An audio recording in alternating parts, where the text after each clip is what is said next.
Hello everyone, welcome to the channel agricultural studies.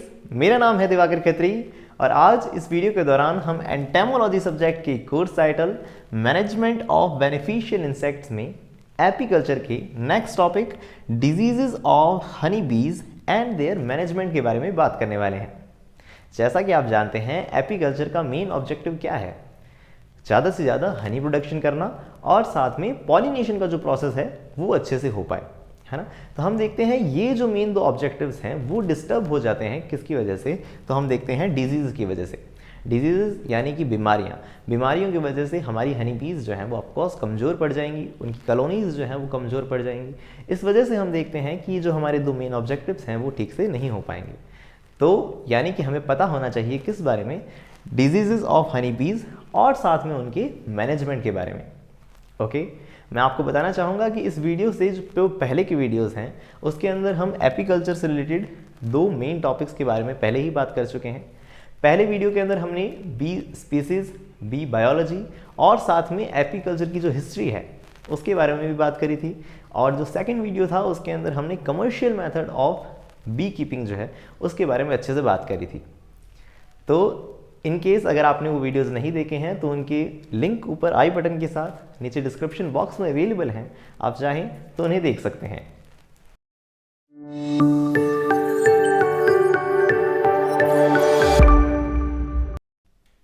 तो जैसा कि आप जानते हैं, डिजीजेस जो होती हैं वो पर्टिकुलर किसी पैथोजन की वजह से होती हैं। अब ये जो पैथोजन हैं वो अलग अलग तरह के होंगे, तो बीमारियां अलग अलग तरह की दिखाएंगे, है ना। तो हम देख रहे हैं the honey bees are affected by number of disease. Honey bees जो है बहुत अलग अलग तरह की बीमारियों से ग्रसित हो सकते हैं। तो कहने का मतलब ये हुआ कि उनमें से जो इंपॉर्टेंट डिजीज हैं उनके बारे में आज हम पढ़ने वाले हैं। ओके, तो देखिए these are caused by the different types of pathogen. Okay, अब पैथोजन के बेसिस पे अगर हम बी डिजीजेस को डिवाइड कर दें तो वो चार तरह से डिवाइड की जा सकती हैं, जो कि हैं प्रोटोजोवन, बैक्टीरियल, फंगल और साथ में हम देखते हैं वायरल। नाम से आप समझ रहे हैं, प्रोटोजोआ से जो बीमारियां होंगी उसे हम प्रोटोजोवन डिजीज़ कह देंगे, बैक्टीरियल डिजीज़ कह देंगे जो बैक्टीरिया से हो रही हैं, फंगल डिजीज़ जो पर्टिकुलर किसी फंजाई से हो रही हैं, और पर्टिकुलर वायरस से जो हो रही हैं उसे हम कह देंगे वायरल डिजीज़। तो इनके अंदर हम कौन कौन सी बीमारियां पढ़ेंगे? तो देखिए प्रोटोजोवन के अंदर हम पढ़ेंगे नोसेमा डिजीज़, जिसे हम नोसेमोसिस भी कहते हैं। ओके, और हम पढ़ने वाले हैं एमोइबिक डिजीज़ जो किसी पर्टिकुलर अमीबा से होती है। ओके, क्लियर है ये चीज़। दूसरी तरफ हम देखें बैक्टीरियल डिजीज़ के अंदर, तो वो है AFB यानी American fall brood disease. Okay, और वहीं हम देखें EFB तो यानी यूरोपियन फॉल ब्रूड डिजीज़। तो ये दोनों ही क्या है? बैक्टीरियल डिजीज़ हैं। और वहीं हम देखें फंगल डिजीज़ के अंदर, तो वो है चॉक ब्रूड डिजीज़ और साथ में स्टोन ब्रूड डिजीज़। ओके, और हम देखें वायरल डिजीज़ के अंदर, तो वो है sac brood disease, sac brood, या हम इसके अंदर पढ़ेंगे थाई सैक ब्रूड डिजीज़ जो थाईलैंड के अंदर सबसे पहले देखी गई थी। तो कहने का मतलब ये हुआ, तो ये ओवरऑल हम देख रहे हैं इस तरह की बीमारियां जो है इस वीडियो के दौरान आज हम अच्छे से पढ़ने वाले हैं। और एक इंपॉर्टेंट डिजीज़ लिखी गई है जो पर्टिकुलर होती है पैरासाइटिक माइट की वजह से। माइट इंसेक्ट से अलग होती है, आप जानते हैं इस चीज़ के बारे में, है ना। तो जो ये माइट है उसके अंदर हम पढ़ने वाले हैं एक्राइन डिजीज़। अभी एक्राइन डिजीज़ क्या होती है तो उसके बारे में भी हम बात करने वाले हैं। साथ में आपको मैं ये भी बताना चाहूँगा कि ये जो नोसेमा डिजीज़, अमोइबिक डिजीज़ और साथ में हम देख रहे हैं एक्राइन डिजीज़, ये वास्तव में एडल्ट बीज के अंदर देखी जाती हैं। और बाकी सारी जो डिजीज़ हैं जिनके नाम में ब्रूड आ रहा है ना, हमने देखा American fall brood disease, European fall brood disease, यहाँ सबके नाम में ब्रूड है। तो यानी कि जो बी की इमेच्योर फॉर्म्स होती हैं, है ना, तो उनके अंदर बाकी सारी बीमारियां देखी जाती हैं। तो इस तरह से अब हम इन सारी बीमारियों को वन बाय वन करके अच्छे से पढ़ने वाले हैं और साथ में हम जानने वाले हैं इनका मैनेजमेंट किस तरह से किया जाता है। ओके, तो चलिए सबसे पहली डिजीज़ के बारे में अच्छे से बात करते हैं जो कि है नोसेमा डिजीज़। अब देखिए, जैसा कि आपने जाना कि एक प्रोटोजोअन डिजीज़ है, तो कौन सी प्रोटोजोआ से होती है? तो हम देखते हैं ये होती है नोसेमा एपिस। नोसेमा एपिस नाम का जो प्रोटोजोआ है, या जैसे हम कह सकते हैं माइक्रोस्पोरेडियन है, उसकी वजह से ये बीमारी होती है। ओके, अब देखिए करता क्या है ये नोसेमा एपिस? तो देखिए Nosema Apis attacks lining of stomach causing dysentery. Lining of stomach या एपिथेलियल वॉल्स जो होंगी स्टमक की, हनी बी की, तो उसके अंदर ये क्या करेगा? डैमेज पहुंचाएगा। अब डैमेज पहुंचाने की वजह से हम देखते हैं क्या होता है, उनके अंदर डायसेंट्री या डायरिया देखा जाता है ना, कॉजिंग डायसेंट्री और डायरिया। डायरिया आप जानते हैं एक्सेस ऑफ वाटर का एक्सक्रीट होना बॉडी से, है ना। तो कहने का मतलब ये हुआ कि एक्सक्रीशन के अंदर हम देखते हैं ज़्यादा बॉडी का फ्लूइड बाहर आने लगेगा। तो इससे ये होता है कि diarrhoea in bees which are unable to fly, और इसके अंदर इसका सिम्टम के रूप में क्या देखते हैं हम, तो हनी बीज जो है वो उड़ भी नहीं पाती, मतलब इतनी वीक हो जाएंगी वो कि वो उनकी फ्लाइट भी नहीं ले पाएंगी। तो जो हम देखते हैं फ्लोर बोर्ड होता है, या हम देखते हैं आसपास का जो ज़मीन है वहाँ पे जो बीज हैं वो मरती हुई, या हम देख सकते हैं ज़मीन पर ही देखी जा सकती हैं, उड़ नहीं पाती वो। तो इस तरह से हम देखते हैं ये इसका एक तरह का सिम्टम है। और इसका स्प्रेड हम देखें, यानी कि ये फैलती कैसे है बीमारी, तो वो देखिए, spores of pathogens are passed out with faeces of infected bees. यानी कि हम देखते हैं जो इन्फेक्टेड बीज हैं, इन्फेक्टेड बीज जो है उनसे जो हम देख रहे हैं एक्सक्रीटा जो छोड़ा जा रहा है, उनकी जब सफाई होगी, आप भी जानते हैं कि जो हनी बी कॉलोनी है उसके अंदर सबका काम बटा हुआ है, वर्कर बीज जो है वो अच्छे से सफाई वगैरह भी करती हैं वहाँ पे। तो ये जो एक्सक्रीट किया गया है प्रोडक्ट, उसको उसकी सफाई के दौरान अगर वो उसको खा लेती हैं, ईट कर लेती हैं दूसरी हेल्दी वर्कर्स, तो उससे क्या होगा, हेल्दी वर्कर्स के खा लेने से उनके अंदर वो बीमारी चली जाएगी। तो कहने का मतलब इस तरह से ये बीमारी जो है वो बहुत जल्दी फैलने लगती है। आगे ये बात समझ में आपको, तो इसका स्प्रेड किस तरह से होता है। एक बहुत इंपॉर्टेंट बात जो आप याद रखेंगे, this disease is mainly occurs in winters, यानी कि सर्दियों में ये बीमारी जो है वो बहुत देखी जाती है, विंटर्स के अंदर सबसे ज़्यादा देखी जाती है। तो आप ध्यान रखेंगे इस चीज़ को कि जो विंटर्स के अंदर जो हनी बीज हैं वो बाहर का एनवायरनमेंट बहुत ज़्यादा ठंडा होने की वजह से अपनी हाइव छोड़ के नहीं जाती। अब हाइव छोड़ के नहीं जाती तो मतलब अपनी हाइव में ही रहती हैं, अपनी हाइव में ही वो बैठी रहती हैं, तो वो एक्सक्रीशन भी कहाँ कर देती हैं, अपनी हाइव में ही करती हैं। तो इस वजह से जो इन्फेक्टेड बी है उसका हम देख रहे हैं जो फीसेस, या हम देख सकते हैं उसकी विष्ठा जो है वो दूसरी हेल्दी वर्कर्स खा लेंगी और उस वजह से उसके अंदर वो बीमारी पहुँचेगी। ठीक है, क्लियर हुई बात। एक चीज़ मैं आपको और शेयर करना चाहूँगा कि बुक्स में तो नहीं है वो चीज़, जो मैंने जब अलग अलग साइट्स पे इस बीमारी के बारे में पढ़ा तब मैंने इस चीज़ को जाना कि डायसेंट्री जो है, मतलब जिसके अंदर बॉडी का ज़्यादा ही वाटर का फ्लो एक्सक्रीट किया जा रहा है, डायसेंट्री जो है वो ज़रूरी नहीं है वो सिर्फ नौसेमा डिजीज़ की वजह से ही हो। विंटर्स के अंदर हनी बीज जो हैं बाहर नहीं निकलती, मतलब अपनी हाइव से ज़्यादा बाहर नहीं जाती इधर उधर, तो उस केस में वो अपना देखते हैं उनकी एलिमेंट्री कैनाल के अंदर जब ज़्यादा एक्सक्रीटरी प्रोडक्ट भर जाएगा तो वो भी उसी कंडीशन के अंदर नौसेमा बीमारी ना होते हुए भी डायसेंट्री दिखा सकती हैं। तो कहने का मतलब ये हुआ, डायसेंट्री हो रही है इसका मतलब ये नहीं है कि नौसेमा डिजीज़ ही है, लेकिन नौसेमा डिजीज़ है तो उसका एक तरह का सिम्टम देखा जा सकता है जो कि डायसेंट्री है। ठीक है, थोड़ी सी कंफ्यूजिंग चीज़ है, लेकिन मुझे जो चीज़ पता है आप भी इस चीज़ के बारे में स्टडी कीजिएगा। अगर आपको ये चीज़ सही लगती है तो इस चीज़ के बारे में नीचे कमेंट सेक्शन में आप बता सकते हैं, अपने सजेशंस बता सकते हैं। तो कहने का मतलब ये हुआ, डायसेंट्री और नौसेमा जो है इसका मेन फ़र्क जो है कैसे हम डिफ्रेंशिएट करें, तो वो मेन लेबोरेटरी में एनालाइज करके पता किया जा सकता है। ओके, अब देखते हैं नेक्स्ट चीज़ जो कि है मैनेजमेंट। इसका मैनेजमेंट किस तरह से किया जाता है, तो हम देखते हैं sterilisation of brood bees and brood bee chamber होना चाहिए यहाँ पे।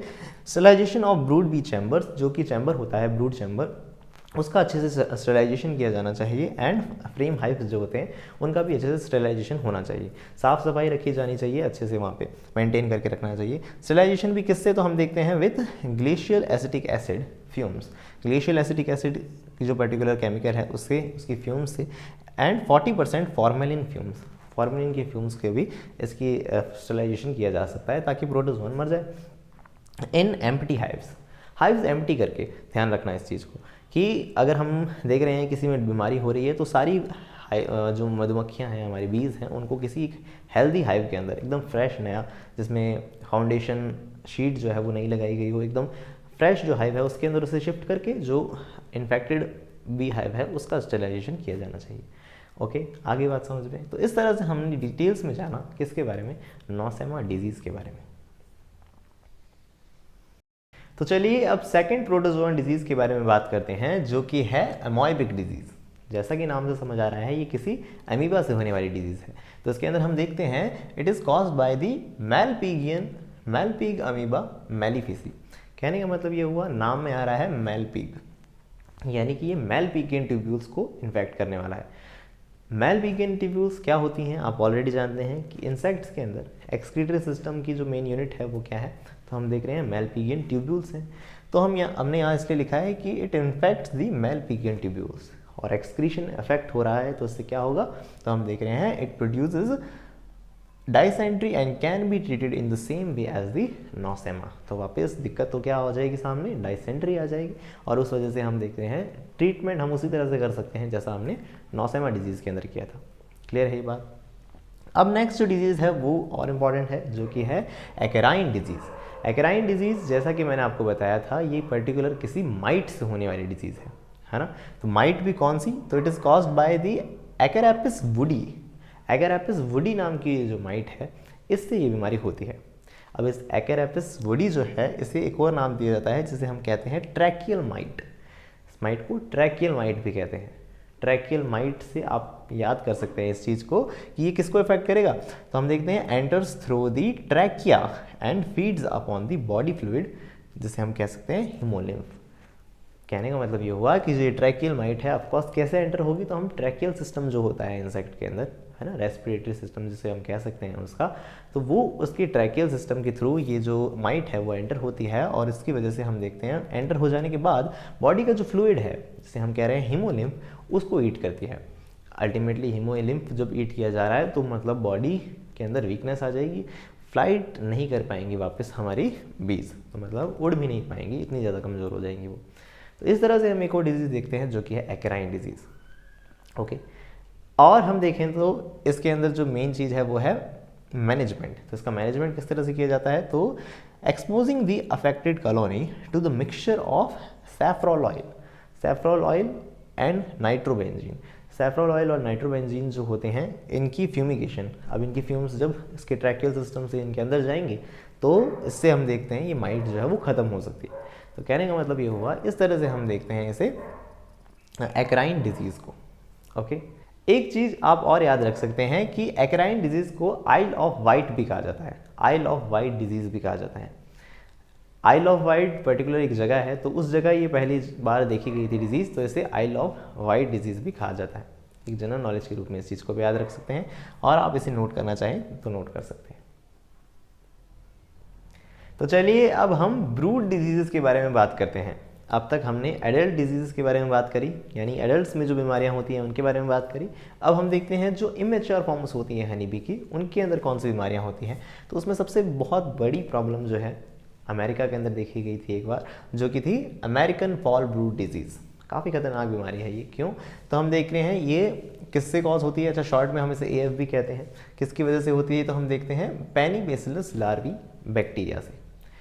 जब हमने एक तरह से चार्ट के रूप में पढ़ा था, तब आपने जाना था कि AFB EFB दोनों ही क्या है, बैक्टीरियल डिजीज़ हैं, किसी बैक्टीरिया से होती है। तो ये कौन से बैक्टीरिया से होती है, तो हम देख रहे हैं पेनिबैसिलस, ये जो लार्वी नाम का बैक्टीरिया है, इससे ये कॉज होती है। और अगर ये बीमारी हो गई तो मतलब इसके जो बैक्टीरिया हैं वो लगभग 35 ईयर्स तक भी किसी जगह पे स्टे कर सकते हैं। तो कहने का मतलब काफ़ी खतरनाक बीमारी साबित हुई है ये। तो हम देखते हैं कि कंटेमिनेटेड डिजीज़ है ये, एक तरह की बहुत जल्दी फैलती है ना। कंटेमिनेटेड डिजीज़ है, कैसे फैलती है, तो देखिए introduced into hive in the form of spores. इस बैक्टीरिया के स्पोर्स की फॉर्म में ये इंट्रोड्यूस हो जाती है हाइव में, in honey and passes through faeces, है ना। और फीसिस वगैरह जो होती हैं पर्टिकुलर एक्सक्रीट किया जाता है किसी हनी बी के द्वारा, तो उससे ही बाकी दूसरी हनी बीज के अंदर ये फटाफट फैल जाती है। तो कहने का मतलब बहुत जल्दी स्प्रेड हो जाती है ये बीमारी। और इस बीमारी से क्या होता है, सिम्टम्स अगर हम देखें तो देखते हैं हम sunken and perforated capping of sealing brood, sealed brood. मतलब आपने जाना था कि जो हनी बी हाइव होता है उसके अंदर जो सेल्स बने हुए होते हैं उनके अंदर पर्टिकुलर जो लार्वा होता है उसकी कैपिंग कर दी जाती है ना। हेल्दी तो पर्टिकुलर अच्छी सी कैपिंग होगी, लेकिन अगर ये बीमारी हो जाएगी तो वो संकन यानी कि बहुत गहरी और परफोरेटेड यानी छिद्रित हिंदी में कहें तो मतलब छेद वाली पर्टिकुलर इस तरह से कैपिंग होगी। तो कहने का मतलब देखने से ही समझ आ जाता है कि क्या है, इस तरह की बीमारी हो रही है। और इस तरह की कैपिंग होने के बाद क्या होता है, जल्द ही हम देखते हैं larvae die after the capping. इस तरह से कैपिंग के बाद जल्दी ही लार्वा जो है वो ख़त्म होने लगते हैं, मरने लगते हैं। मरने के बाद ये चॉकलेट ब्राउन कलर के हो जाते हैं। ब्राउन कलर के कुछ दिनों बाद वो ब्लैक कलर से मतलब डार्क कलर के हो जाते हैं। तो इस तरह से बहुत जल्दी लार्वा खत्म होने लगते हैं। And later change into sticky mass, बहुत चिपचिपे मास के अंदर बदलने लगेंगे, प्रोड्यूसिंग दी फॉल स्मेल, जिसके अंदर से बहुत गंदी बदबू आने लगेगी, सड़ी हुई ऐसी बदबू आने लगेगी। समझ आई कोई बात। तो इस तरह से हम इसके सिम्टम्स देखते हैं और इस तरह से हम देखते हैं कि किस कॉजल ऑर्गेनिज्म की वजह से होती है। और हम देखें इसका ट्रीटमेंट, तो आप जब इसके डिटेल में नीचे जो पीडीएफ दी गई है उसको अगर हम पढ़ेंगे तो हम देखते हैं ट्रीटमेंट को दो तरह से डिवाइड किया जा सकता है, फिजिकल ट्रीटमेंट और केमिकल ट्रीटमेंट। मेन जो ट्रीटमेंट है सबसे बढ़िया तो वो यही है कि फिजिकल ट्रीटमेंट जिसको हम कह रहे हैं, जिसके अंदर से कि सर्च एंड डिस्ट्रॉय,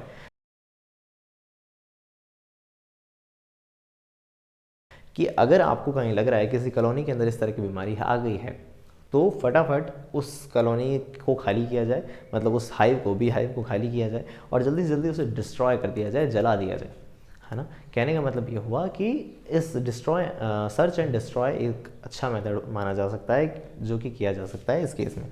और दूसरा अगर हम कहें कि ये जो बैक्टीरिया है इसके ऊपर कोई एंटीबायोटिक दे दी जाए जिससे कि इसकी ग्रोथ कम की जा सके, तो उसके लिए हम देखते हैं कि dusting the combs with sulphathiazole powder. Sulphathiazole powder जो है उसकी डस्टिंग की जा सकती है with the help of dusting pump वगैरह से। लेकिन बेस्ट तरीका जो ज़्यादा ज़रूरी है वो तो यही है जो हमने पहले जाना फिजिकल मेथड के रूप में, कि search and destroy the particular hive. Okay, तो इस तरह से हमने जाना अमेरिकन फॉल ब्रूड डिजीज़ के बारे में। अच्छा, एक चीज़ और याद रखिएगा कि जो ब्रूड डिजीज़ होती हैं वो मेनली इन्फेक्टेड इक्विपमेंट्स की वजह से भी फैल सकती है। अगर हमारे इक्विपमेंट्स हम जो बी कीपिंग में काम ले रहे हैं वो इन्फेक्टेड हैं, उनके ऊपर इस तरह के बैक्टीरिया के स्पोर्स वगैरह हैं, तो वो बहुत जल्दी फैल सकती है। तो कहने का मतलब इक्विपमेंट्स को सैनिटाइज या पूरा स्टरलाइज करके ही काम में लेना चाहिए। ओके, तो चलिए अब नेक्स्ट बैक्टीरियल डिजीज़ के बारे में बात कर लेते हैं जो कि है European fall brood disease. Short में से आप भी जानते हैं EFB कह सकते हैं, है ना। तो अब ये जो EFB है वो इज़ कॉज्ड बाय दी मेलिसोकोकस प्लूटोनियस, यानी कि इस पर्टिकुलर बैक्टीरिया से होती है। नाम याद रख सकते हैं आप, मेलिसोकोकस प्लूटोनियस। और आप बुक्स में पढ़ते हैं तो कहीं आप ये भी पढ़ सकते हैं बेसिलस प्लूटोन, बेसिलस एलवी, है ना, स्ट्रेप्टोकोकस एपिस, इस तरह के कुछ अलग अलग तरह के बैक्टीरिया से ये बीमारी होती है। कहने का मतलब ये हुआ मेन जो कैजुअल ऑर्गेनिज्म या बैक्टीरिया जो है वो ये हैं। और इससे सिम्टम क्या होता है, क्या नज़र आता है हमें बीमारी के रूप में, तो हम देखते हैं larvae die before the cells are capped. Capping हुई नहीं उससे पहले ही लार्वा जो है बहुत जल्दी मर जाते हैं। यानी कि अमेरिकन फॉल ब्रूड डिजीज़ के अंदर हमने पढ़ा था कि जो कैपिंग हो गई उसके बाद लार्वा जो हैं बाद में मरने लगे हैं, है ना। लेकिन यहाँ जो है लार्वा पहले ही मरने लगते हैं, यानी कि अर्ली स्टेजेस जो होती हैं लार्वा की, जिसमें वो कॉइल्ड स्टेज के अंदर होगा, उसमें ही वो लार्वा क्या होने लगेंगे, मरने लगेंगे। ठीक है। और हम देखें occupy unnatural condition, of course unnatural conditions में दिखने लगेंगे मरने के बाद वो, और हम देखेंगे वो चॉकलेट ब्राउन कलर के हो जाएंगे, देन पर्टिकुलरली ब्लैक कलर से होने लगेंगे। तो कहने का मतलब ये हुआ इनके अंदर, या पर्टिकुलर हम देख सकते हैं कि येलोइश कलर क्रिएट होने लगेगा लार्वा वगैरह के अंदर।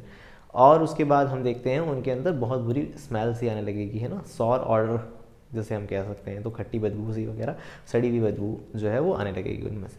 तो इस तरह से हम देख रहे हैं इस तरह की बीमारी का एक सिम्टम है।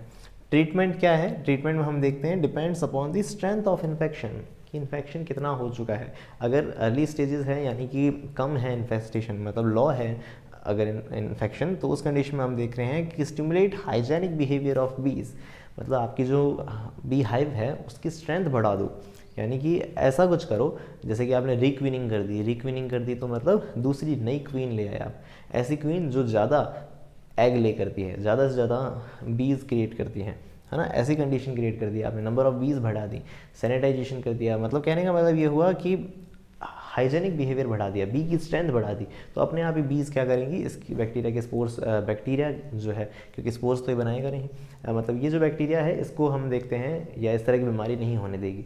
तो कहने का मतलब इस तरह से लॉ, अगर इन्फेक्शन है तो ऐसी कंडीशन हो सकती है। हाई है इन्फेस्टेशन, तो उस कंडीशन में हम देखते हैं कि बेस्ट तो यही है कि उस हाइव को लेकर जला दिया जाए, हटा दिया जाए, रिमूव कर दिया जाए, है ना। और नहीं तो अगर हम उसे कम करना चाहते हैं इन्फेस्टेशन को, तो या पर्टिकुलर बैक्टीरिया की वजह से जो दिक्कत हो रही है उसको कम करना चाहते हैं, तो हम कीमोथेरेपिक मेजर्स जैसे कि एंटीबायोटिक वगैरह जो होते हैं उनको भी इस्तेमाल कर सकते हैं। तो कहने का मतलब ये हुआ कि बेस्ट तरीका तो यही है कि फिज़िकली हटा ही दिया जाए, जला दिया जाए उस पर्टिकुलर हाइव को, क्योंकि इस तरह के कीमोथेरेपिक मेजर्स जो होते हैं इनके रेजिड्यू जो होते हैं केमिकल के, वो हनी के अंदर देखे जा सकते हैं, है ना। तो ये इतना ज़्यादा बढ़िया तरीका नहीं है, बेस्ट तो यही है कि रिमूव कर दिया जाए फिजिकली मेथड के रूप में हम जिसको कह रहे हैं। तो इस तरह से हमने जाना यूरोपियन फॉल ब्रूड डिजीज़ के बारे में। ओके, तो अब तक हम बैक्टीरियल और साथ में प्रोटोजोन डिजीज़ के बारे में बात कर चुके हैं। अब किस किस के बारे में बात करनी बाकी है, तो हम देख रहे हैं फंगल डिजीज़ और वायरल डिजीज़। तो फंगल डिजीज़ के अंदर सबसे पहली बीमारी जो है वो है चॉक ब्रूड डिजीज़। नाम से समझ आता है चॉक ब्रूड, यानी कि जिसके अंदर ब्रूड या जो लार्वा है वो पर्टिकुलर चॉक, वाइट कलर की जो चॉक होती है उसकी तरह सा दिखने लगेगा, मतलब सख्त सा हो जाएगा, टाइट हो जाएगा और कैसा होगा, वाइट कलर की चॉक जैसा होगा। तो इसका कॉजल ऑर्गेनिज्म जो हम देखें तो वो फंगस है, और फंगस भी कौन सी, तो हम देखते हैं एस्कोफेरा एपिस। एस्कोफेरा एपिस जो है इसका मेन प्रॉब्लमेटिक ऑर्गेनिज्म है ना, या कह सकते हैं कॉजल ऑर्गेनिज्म है, which converts larvae into chalk white masses. Chalk white masses के अंदर उसको बदल देता है of mycelium. It's mainly due to dampness and poor ventilation. अगर हम देख रहे हैं हाइव के अंदर वेंटिलेशन ठीक से नहीं है, डैम्पनेस है वहाँ पे, तो उस वजह से हम देख रहे हैं कि चॉक ब्रूड डिजीज़ जो है होने का खतरा बढ़ जाता है। ओके, और हम देखें इसके सिम्टम्स तो वैसे आप समझ गए चॉक ब्रूड होने लगता है। और हम देखें हम at first larva completely fill the cells, larva जल्दी से सेल्स के अंदर फिल होने लगेगा एंड आर रबर लाइक। शुरुआत में ये रबर जैसे स्ट्रेचेबल, मतलब रबर लाइक होगा। Later they shrink and become tough, और बाद में श्रिंक होकर टाइट होने लगते हैं और वो अल्टीमेटली चॉक जैसे दिखने लगते हैं। क्लियर है। अब देखिए हम इसके कंट्रोल की बात, तो देखिए method of stimulating hygiene behaviour is sufficient. Main तो कैसे कंट्रोल कर सकते हो, तो हाइजीन मेंटेन करके, या हम कह सकते हैं बी की स्ट्रेंथ बढ़ा दें, बी कॉलोनी की स्ट्रेंथ बढ़ा दें, जैसा मैंने पहले बताया आपको, रिक्वीनिंग कर दी जाए, है ना, नंबर ऑफ बीज बढ़ा दी जाए, तो उससे ही कंट्रोल की जा सकती है इस तरह की बीमारी। और साथ में अगर हम बात करें केमिकल मेजर की, तो currently there is no known successful chemical control against it. तो चॉक ब्रूड डिजीज़ के खिलाफ कोई केमिकल मेजर्स अब तक कोई खास ढंग से या सक्सेसफुल जो है ऐसा नहीं ढूंढा गया है। तो कहने का मतलब मेन तरीका यही है, अपनी कॉलोनी को साफ़ सुथरा रखें और अच्छे से उसकी स्ट्रेंथ अच्छी रखें कॉलोनी की, जिससे कि इस तरह की बीमारी आए ही ना। ओके, अच्छा, पुअर वेंटिलेशन की बात की गई थी यहाँ पे, तो पुअर वेंटिलेशन ना हो, उसके अंदर डैम्पनेस ना हो, तो ऐसी चीज़ें जो है हम एक तरह से मैनेजमेंट के अंदर देख सकते हैं। ओके, तो चलिए अब नेक्स्ट फंगल डिजीज़ के बारे में बात कर लेते हैं, जो कि है stone brood disease. Stone brood, नाम से समझ आ रहा है कि यहाँ जो लार्वा होगा वो स्टोन यानी पत्थर जैसा हो जाएगा। इससे पहली वाली बीमारी जिसके अंदर हमने बात करी चॉक ब्रूड, तो उसके अंदर शुरुआत में जो लार्वा होता है वो रबर लाइक होता है ना, तो रबर लाइक था, लेकिन यहाँ हम देखेंगे जो स्टोन एकदम पत्थर जैसा हो जाएगा लार्वा, ममीफाइड फॉर्म में एकदम मुर्दा सा और बहुत ज़्यादा टाइट स्टोन जैसा होगा। ठीक है, इसके बारे में अगर हम पढ़ें तो इसके जो कॉजल ऑर्गेनिज्म होगा वो होगा कौन सा, एस्पेरजिलस फ्लेवर्स। ये फंगस जो है इसके अंदर मेन बीमारी करती है, जिसे हम कह रहे हैं स्टोन ब्रूड डिजीज। और the infection takes place by the germination of the spores in alimentary canal. Alimentary canal के अंदर हम देखते हैं इसके स्पोर्स बनते हैं, और जब ये फंगस लगातार उसके अंदर ग्रो करेगी, लार्वा या कह सकते हैं पर्टिकुलर एडल्ट के अंदर। क्यों? क्योंकि आप ध्यान रखिएगा larva and adult both are affected by this disease. खास चीज़ें ध्यान रखिएगा, स्टोन ब्रूड डिजीज़ ऐसी डिजीज़ है जो एडल्ट्स में भी देखी जाती है। इंपॉर्टेंट है, नोट कर लीजिएगा कहीं पे, है ना, क्योंकि नाम में ब्रूड डिजीज़ आ रहा है तो हमको लगेगा सिर्फ, और मैंने आपको शुरू में बताया भी था, एडल्ट्स डिजीज़ को हमने अलग से डिस्कस किया है, ब्रूड्स को हम अलग से डिजीज़ को अलग से डिस्कस कर रहे हैं। तो इसको स्पेशली याद रखिएगा कि लार्वा और एडल्ट बोथ दोनों के अंदर देखी जाती है। तो मैं कहना ये चाह रहा हूँ कि जो स्पोर्स होंगे वो पर्टिकुलर उनकी बॉडी के अंदर एलिमेंट्री कैनाल जो होगी उसके अंदर ग्रो करेंगे और उसका न्यूट्रिशन खींचने लगेंगे। कहने का मतलब वो जो लार्वा या कह सकते हैं जो बी है वो वीक हो जाएगी, है ना। और हम देखेंगे लार्वा के अंदर एंड द एडल्ट्स में ऑल्सो बी अफेक्टेड, मैंने बता ही दिया आपको। The fungus grows rapidly and forms a characteristic whitish yellow color like ring near the head of larva। Head of larva जो होता है उसके ऊपर पर्टिकुलर वाइटिश येलो कलर की रिंग भी देखी जाती है इसका एक सिम्टम के रूप में। और हम देखें आफ्टर दैट जब लार्वा की डेथ हो जाएगी तो उसमें क्या होगा, larva become harden and quite difficult to crush, और इतना हार्ड हो जाएगा कि उसे हम क्रश नहीं कर सकते, यानी कि पत्थर जैसा हो जाएगा वो एकदम। तभी तो नाम दिया है क्या, स्टोन ब्रूड डिजीज़। क्लियर है ये चीज़। नेक्स्ट अगर हम बात करें तो इसकी ट्रीटमेंट की, तो ट्रीटमेंट भी मेन तो हमने जैसे जाना था कि साफ़ सफाई रखो और इक्विपमेंट्स को क्लियर रखो, तो यही यहाँ लिखा है कि sterilisation of equipments with the formaldehyde. Equipments जो काम में लिए जाते हैं, मैंने आपको बताया ना कि ब्रूड डिजीज़ जो भी हैं वो मेनली इन्फेक्टेड इक्विपमेंट्स की वजह से फैलती हैं। यहाँ तो आपने जाना स्पोर्स, ये जो स्पोर्स हैं वास्तव में ये जो फंगस है आपको पता होगा कि सॉइल के अंदर मेन डेवलप होती है। तो सॉइल से अगर मान लीजिए इसके स्पोर्स हैं वो हवा के थ्रू या उड़ के हम देख रहे हैं किसी हाइव पे पहुँच गए, या हम कह रहे हैं किसी इक्विपमेंट जो हमारा ऐसे खुले में रख दिए जाएँ तो उसके ऊपर आ जाएँ, तो इक्विपमेंट्स को अगर हमने यूज़ कर लिया तो दिक्कत हो सकती है। तो कहने का मतलब ये हुआ कि इक्विपमेंट्स वगैरह जो है इनको अच्छे से स्टेलाइज्ड करके हमें रखना चाहिए। तो ये इसका एक तरह से मैनेजमेंट प्रैक्टिस हो सकती है। ओके, तो चलिए एट लास्ट फटाफट से एक वायरल डिजीज़ के बारे में और बात कर लेते हैं जो कि है sac brood disease. Sac brood disease को आप या तो ऐसा कैजुअल ऑर्गेनिज्म के रूप में, वायरस तो समझ आएगी आपको, तो ऐसे लिख सकते हैं या तो सैक ब्रूड वायरस, या पर्टिकुलर वायरस का नाम अगर हम कहें तो वो है मोरेटर एटाटुलास, है ना। तो ऐसे करके पर्टिकुलर वायरस है, उसकी वजह से ये डिजीज़ देखी जाती है। और इसकी हम देखते हैं दो मेन फॉर्म्स देखी जाती हैं।